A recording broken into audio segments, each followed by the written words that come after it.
there. You sound awful. You sound so sick. Let me feel your forehead. You were quite feverish. I'm sorry. I'm going to go get you some ice cream.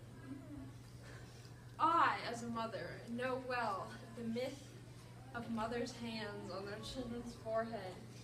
But today, we are asking, is skin truly a good indicator of internal body temperature? By the end of the show, you will have an answer.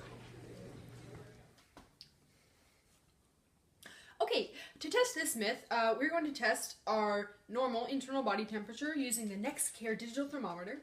Then we're going to test the temperature of our skin by holding this mercury thermometer in our palm like this and waiting for a few minutes to see if the temperature increases or decreases based on the situations we're putting our bodies in.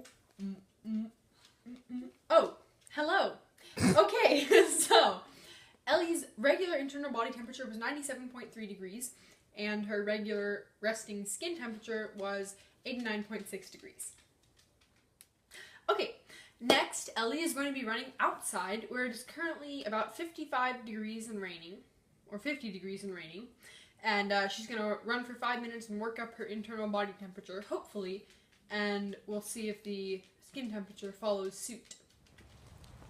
Here goes Ellie running down the street. She's working up her heart rate. We're going to see if, when she gets her internal body system going, this affects the temperature of her skin. And Petunia, say hi to the physics camera.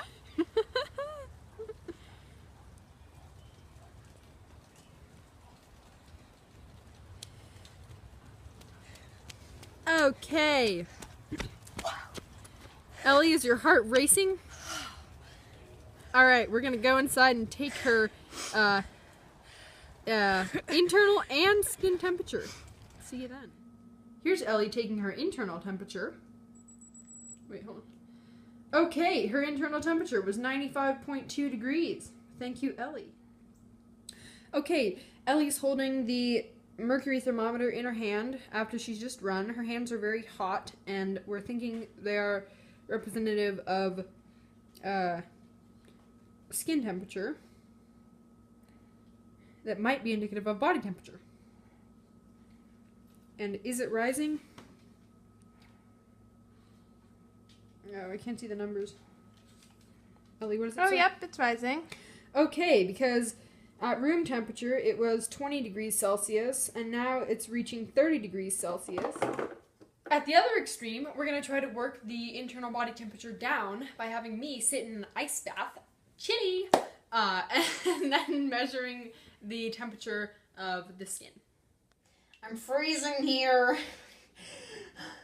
I have 1 minute left in my ice bath. Then we will test my hands, which are submerged underwater right now. We will test their temperature to get the skin temperature.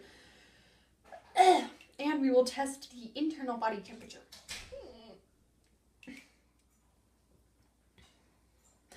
Okay, now as I sit in the ice bath, we are seeing my skin temperature decrease from 20 degrees.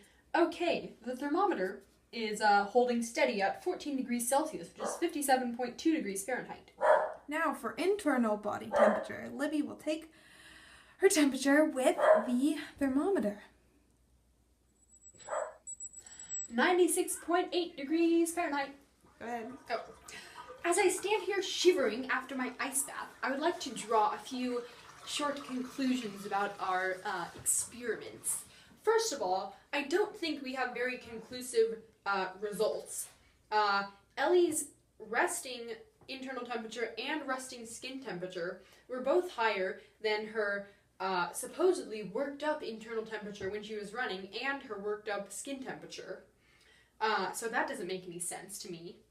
And second of all, the discrepancy between the 57.2 degree skin temperature in the ice bath and the 98.6 degree internal temperature in the ice bath suggests that from the limited results that we got, skin does not really have any bearing on internal body temperature.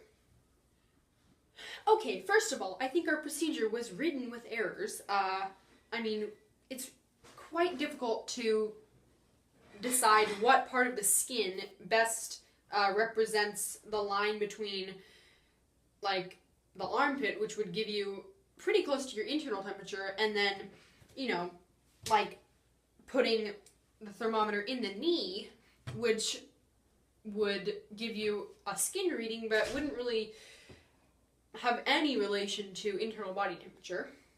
So Ellie suggested that you really can't take skin as a good thermometer because, you know, different skin covers arteries in some places, making it more susceptible to higher temperatures that are closer to the internal body temperature.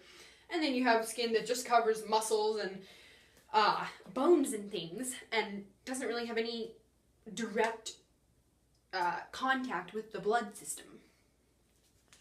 Okay, in final conclusion, I would like to say that we took some liberties with the prompt, skin is a good thermometer, because our group didn't really understand the question the way that other groups presented their results.